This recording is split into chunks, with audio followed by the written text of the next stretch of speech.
Greetings, David at Disassembly UK with a little kitchen table project video for you. I haven't done one of these DIY mess about projects for some time now, so it's nice to get something to get your mitts into, you know what I'm saying? The cave's a bit of a mess at the moment. I'm revamping it all. I've also got to pull my bathroom out starting today. And if you'll excuse the hoodie and the hat, it's bloody freezing because it's November and the frost has descended. So I'm having to dress in inappropriate, age-inappropriate manner, perhaps, with the old hat and hoodie. I look like one of these youths who like to go vandalising things and painting penises onto motorway bridges and that kind of thing. But what I have for you today is something to make as opposed to something to break, although some may argue that I am breaking it. Kevin, Linda and I did a video where we replaced a high bay sun lamp for a LED high bay equivalent. All fine. And we took down this son fitting, and I was dragging it onto the van thinking, well, I shall chuck that out for the metal recycling. The old tap man will have that away. And then I thought, you know what, that's actually a rather funky piece of kit, and I bet I can funk it up even further. I think funk is the right F word to be using, but take a look at this and tell me what you think. First of all, Christ, it's bloody heavy. That's got to be a good sort of, I don't know, 10 kilos or something maybe. I hope my table can take the weight. It's made for laptops, not really made for something of that sort of size, but woohoo, what a beast, eh? Now I know some people, like my wife, would look at that and think, why are you dragging that into your house, David? It should really be taken out for metal recycling, you idiot. But I'm looking at that and thinking, you know what? That would make a great floor standing lamp. It's a hell of an echo in here. Echo. Hell of an echo in there. So it's quite a good sound chamber. And Kevin, when I mentioned this to Kevin and Linda, who thought I was nuts, as did the wife, he was sort of suggesting, well, maybe you can make it into a Bluetooth speaker as well or something. I'm not going to do that, but that is something that is quite easy to do, of course. It wouldn't take much effort to fit a speaker and a Bluetooth receiver or a smart speaker or something into there where you could get it playing some noise as well as making some light. But first of all, let's have a little talk about the beast before I perhaps ruin it forever. It's a Siemens. Oh, I'll have to get a picture of the top of this so you can see it properly. HR, I think it says 400 SH. I haven't got my glasses on. 400 watt Harrier. Oh, I don't know what age this is. It is a SON fitting. It does have a SON T transformer in there, but the lamp that's currently installed, which it doesn't work, which is why we took it out. The lamp that is currently installed is a GEC MBF/U True Light Mercury Fluorescent. Now, it's an E40 fitting. I have been informed that a mercury fluorescent is not the right kind of lamp for this device. It should have a proper SON lamp in there. Now, I don't know much about discharge lighting, so I defer to Test Gear Junkie, regular contributors. I'm drunk there. Regular contributors to this channel who say that this is the wrong lamp for the fitting, and that may be why this lamp is extinct. Okay, well, like I say, I'll have to defer to their better judgment on that. Now, they are big fans of discharge lighting and big haters of LEDs, so they're going to hate this because LED is exactly what I'm going to be doing with it. And, you know, fine though a 400 watt sun may be, bloody hell, when this thing does work, it puts out some noise, some heat, and sucks up some juice, and what you get out of it is either a white light, like the mercury fluorescent gives you, or an orange light if you're using a proper SON lamp. And you know, there may be some variances on that, but it's not terribly exciting to me. I think that if I were to tart this up and use a E40 to E27 converter to convert the lamp holder to something a little bit more friendly for your average lamp on the market, then you can put whatever kind of lamp you want in there, and it's going to be potentially a very attractive feature. You'll see later, don't worry, you'll see. The wife wants me to rip out the bathroom this weekend, but while I'm doing that, there's going to be paint drying on here, let me tell you. Let's have a look at it in action first of all, shall we? First of all, I'm going to use my TIS 1040 Zapper. Now, I bought this years ago. I did a video about it actually. I was rather sniffy about it because I never really found much of a practical application for it. However, It is good for testing whether you have any gas left in your discharge lamps. And if I were to switch on the zapper and place it upon the base of this lamp, you can see it's doing absolutely nothing at all. In fact, let me turn the light off, just so you can better see that it's doing absolutely nothing at all. It's a bit of a spark on the contact, so I know that this is doing something. However, in true Blue Peter fashion, here's one I have from earlier, which normally sits actually in my display there, my dusty gantry display. This has been sitting there for a while now. This is, again, we pulled one of these out, probably more than one of these out actually. It must have been about 2-3 years ago. It came out of a auto windscreen shop, and we put up LED strips to replace them with. And we just chucked them all away at the time. But if I touch, I'm going to put this near the camera. Again, I don't know, I'm going to turn more lights off because I don't know how well this is coming out. But by touching the base of that, you can see there's a glow there, yeah? Yeah, you can see that. Yeah, you can see that. Just to show it on another lamp, this is actually a Son lamp, 70 watt small Son lamp, E27. Well, you get a much better glow on that. You can see the actual orange of that one, can't you? Doesn't prove that the lamp is completely serviceable, but it does prove that the gas hasn't completely discharged. So in that lamp, there's nothing, there's no gas in there. That ain't going to work. That's why it ain't working, mate. But this lamp does work. Now, Tusky Junkie tell me, don't use that lamp in this fitting because it's not made for it and isn't going to do any favours. But I am going to turn it on because, yeah, I think it's important to show this thing in operation, even if it's not the correct lamp, and I'm sure it'll run for a few minutes without causing too much trouble. And anyway, the lamp itself is just a display piece these days anyway, so it doesn't really matter if it's no longer functional. But what I'm going to do is I'm going to get my lux meter on there, and we'll have a look at what kind of light output we get and how long it takes to get there. Exciting stuff! Just to say, this isn't the most scientific of tests being performed in the most scientific of ways. I've stuck on my Chauvin CA110 lux meter here, and I've got the shiny end dangling into there. Yeah, okay. 24 lux thereabouts at the moment. Let's see what happens when we fire up. Oh yeah. And this is firing up from cold, of course. And we've got that sort of pinkish glow to this particular kind of lamp technology. I don't know if the mic's picking it up, but it is humming away. Let's see if you can hear that. Yeah, there's a buzz to that bad boy, isn't there? But we're creeping up. We're already at 778 lux and climbing. 926, 1,000 and climbing. So yeah, it takes a while to get to where it needs to be, but it will get there. My meter's starting to spin a bit there. So the idea, as I say, is to convert the lamp holder, to tart it up, to give it a bit of painting, and I'm going to use, I went shopping for hammerite and couldn't find any, so I've bought this Rust-Oleum Universal Hammered All-Surface Paint. I think a sort of silvery hammered finish ought to look rather spiffing. And once I've converted the light holder, got rid of all the gubbins that are inside here, and tarted it up, then like I say, it's going to be quite a good feature light. I'm also going to fit a LED dimmer. I'm not quite sure where on the case I'm going to put that. Yeah, it might just be on the front panel here somewhere drilled in, so that I've got a means of turning it on, but also of having some dimmer control of whatever lamp I put in there, assuming I put in a dimmable lamp. Where are we now? Oh crikey, we're passing 9,500 lux. So it certainly puts out a hell of a lot of light. And now we're over 10,000 or 10 kilolux. And it's still getting brighter. You can see it getting brighter by the moment. There's not a lot of technology in here. I have had it apart already just to clean it up. It's quite simple to come apart. There's a sort of finger screw on the back here that removes the hinged back plate that it was suspended from. I'm probably getting quite washed out by the camera here. There's one screw down here to remove this plate, and that's about it. These reflector parts just lift out, they're kind of crimped in. What you've got inside there is the ballast, the capacitor, the igniter, as all separate component units.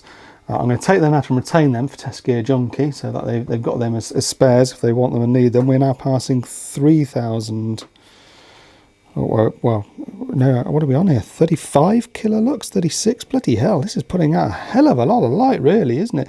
You got to admire some of this technology. It's quite amazing how much one can get out of such a, well, a relatively small form factor. I mean, these light bulbs, yes, they're big for light bulbs, but it's not, I can't see anything now. It's not like it's, you know, stupidly super huge for what it's putting out. It's putting out quite a bit of heat as well. I can feel that. That's quite nice, actually, in such a cold environment. Maybe I can lose the hat. I'm not quite ready to lose the hoodie yet. Now on 75 kilolux and still climbing.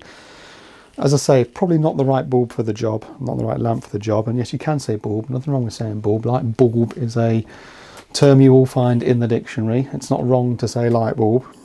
And that suddenly has gone super bright. I hope it's not going to explode and throw glass into my eyes or anything. 92 kilolux, oh sorry, 82. So I think it ought to be quite a straightforward project. Quite a simple project, and I'm hoping that afterwards I have something rather funky that I can stick in the corner of the room. I couldn't use that, I'm sorry Test Gear Junkie, I couldn't use that as a feature light zone, right? It's far too bright, too busy, too energy hungry, and it's flickering a bit as well. It was just going to give me a fit if I were to keep that. We are holding now at 82 kilolux.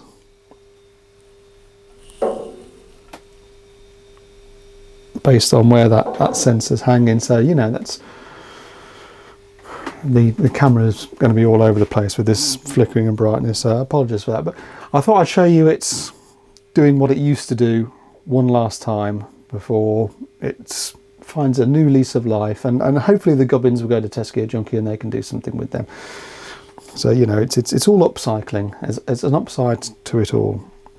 But enough waffle. I'm sure you're all thinking I'm waffling far too much and should get the hell on with it. So let's get the hell on with it, I suppose. 84, 84, 83. Yeah, we've stabilised 84, 83. I think it's up to working brightness, working temperature now.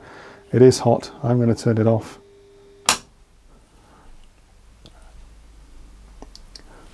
A wonderful thing. Great in its day, but it's time for new tings to do with this ting. You know, it's not too bad in this fine November sun. Not that it's going to be around for much longer. It's going to dip behind the trees soon, so I've got to try and get this painting done as quickly as possible. I've done some test pieces. I reckon it's coming out rather spiffing. Yeah, I like that. There's a couple of coats on that, but it's kind of touch dry really quickly, so I'm quite pleased with how that's going. I've removed the gubbins.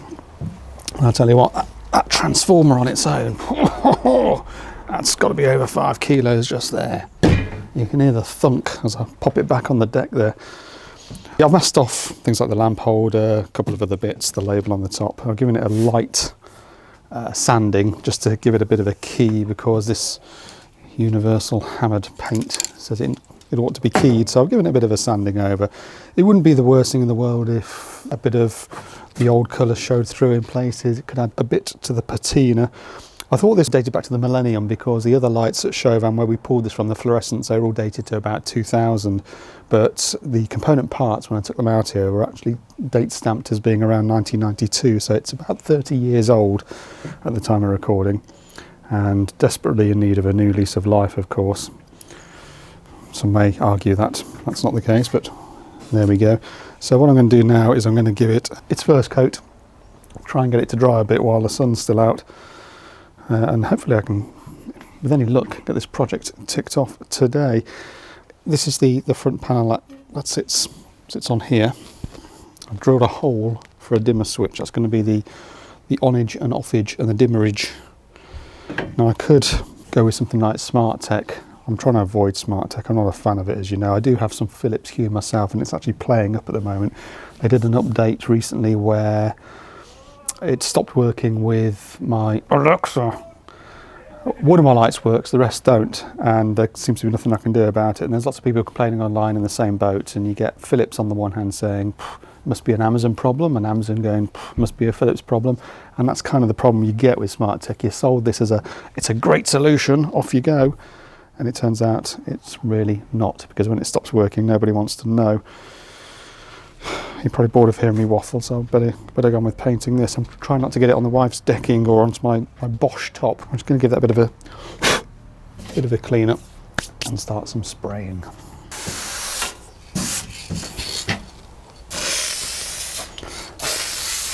I'm not really one for sanding and painting. Don't have the patience for it. Don't mind doing the electrical stuff. That's the fun part.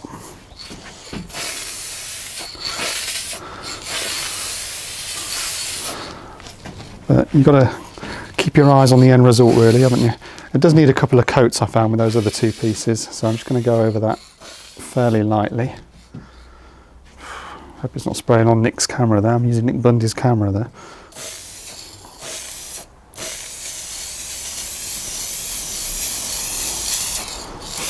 What do I know about spray painting?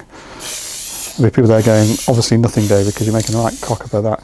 Don't want to put it on too heavy because it's going to run. I think I already have put it on too heavy on the sides there. Oops.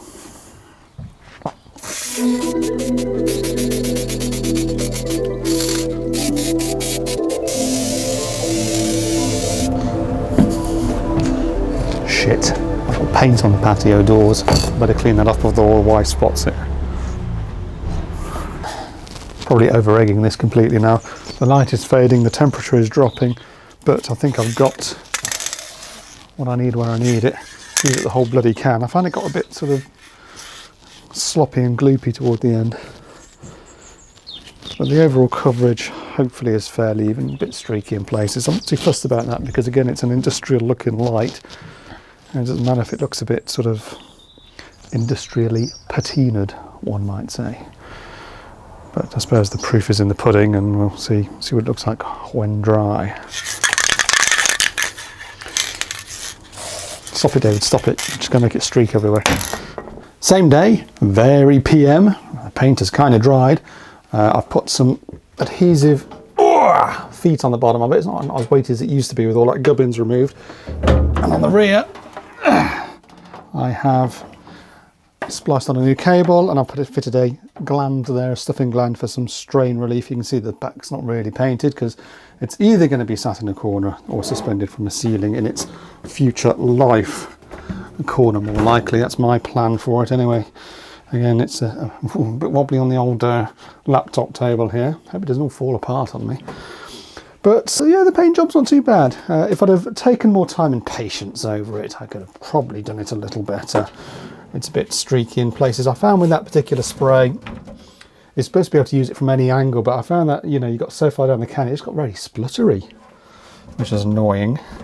Nonetheless, it's looking pretty acceptable, I think, as far as a gunmetal grey box goes. So it's time for reassembly. We've got our power cables coming in here. These are the ones that came with it. We've got our lamp holder cables, and we've got, well, a floating earth wire. That's not actually needed anymore. Oh, well, no, it is. It's going to go onto the front plate here, I suppose, isn't it? I am going to fit the dimmer switch, which I've mislaid. Oh, it's here. I'll tell you what, though, I've mislaid the knob. Obviously, I took the knob off. It was a white plastic knob anyway, which isn't quite going to fit into the grand scheme of things. Somewhere I have a collection of knobs. Sadly, I don't know where at the moment, and if you could see around the usual cave, it's just in utter disarray. The whole place being pulled apart and revamped over the coming days. So yeah, there's just stuff everywhere, and I've got absolutely no chance of getting my hands on my knob anytime soon, which is rather unfortunate. So it's just a case now of sticking the physical elements back in, hopefully without causing too much damage to the painted finish. I believe that goes at the top, doesn't it? Yes, it does. That just kind of fell out earlier, so I think that was just always just sort of balanced in. Oh, I see. There's a couple of clip things up there. and it's the fact that the reflectors aren't in which is causing it to drop back out. I have to put that back down onto its back. Well, you're not going to see much from there, are you? But I'm just going to plop the reflectors back in, and then we'll have a look at the wiring in the front. I have panel mounted my dimmer, sans knob. So annoying that I've lost that. Never mind, never mind. Next time my storage unit, I know I've got some there, but it just means I can't show you my knob on this particular video, but I'm sure you'll all be quite grateful for that.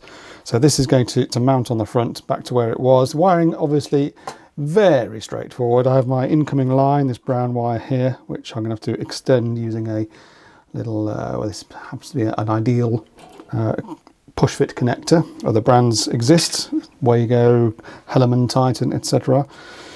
So I'm going to extend that to get to the dimmer, from the dimmer to the lamp holder, from the lamp holder to neutral, and of course I've got the earth wire here to reconnect to this panel, just so that it remains earthed if unscrewed and left floating. I've got the reflectors in. This is how they're supposed to be by the looks of it, with this gap between them. I believe that gap is probably to allow for some heat to escape through the back where it's vented.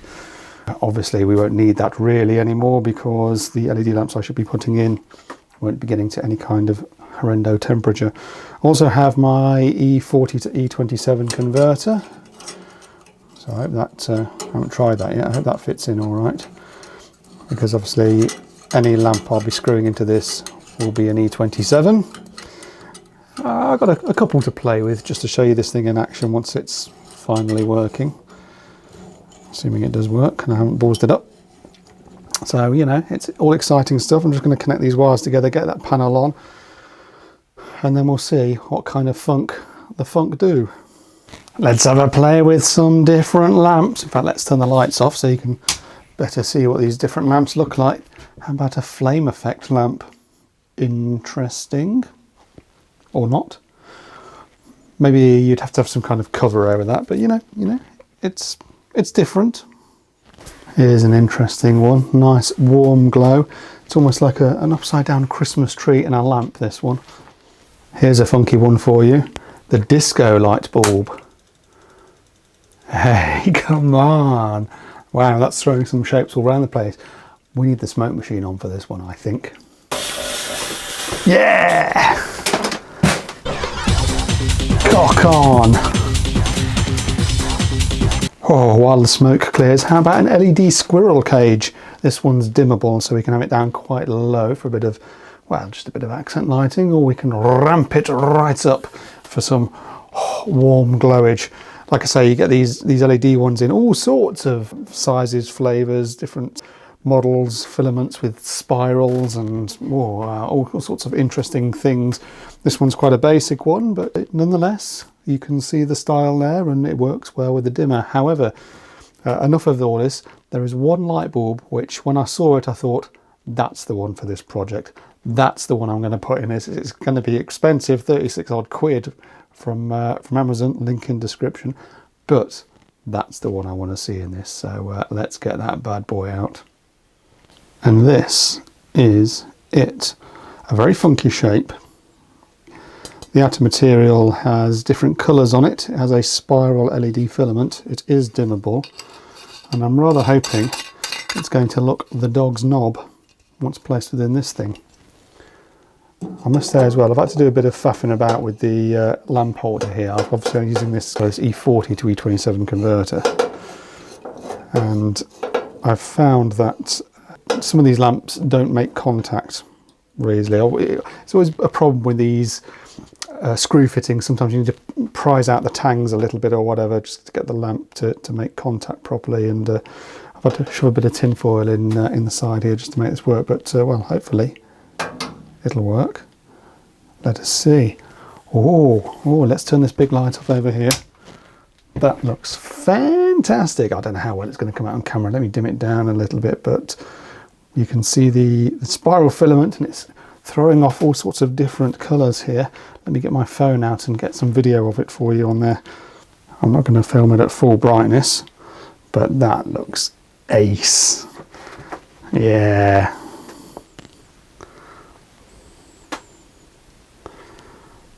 What a great effect. Very pleased with that. And as I say, once I've got my silvery knob on there and stuck it on the floor in a corner facing out, wow, that's just going to look like quite the feature piece.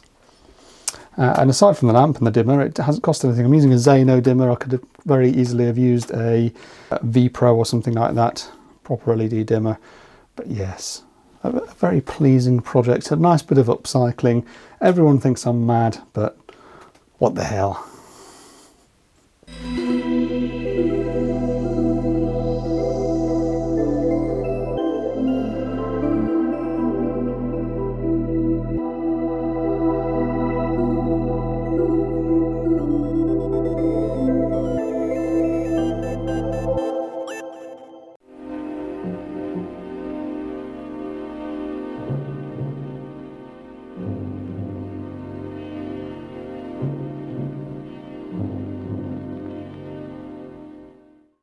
Well, I hope that one wasn't too dreadful for you. It's not the most popular kind of video, that. People want to see fault-finding malarkey out on site somewhere, not me prattling around upcycling lighting.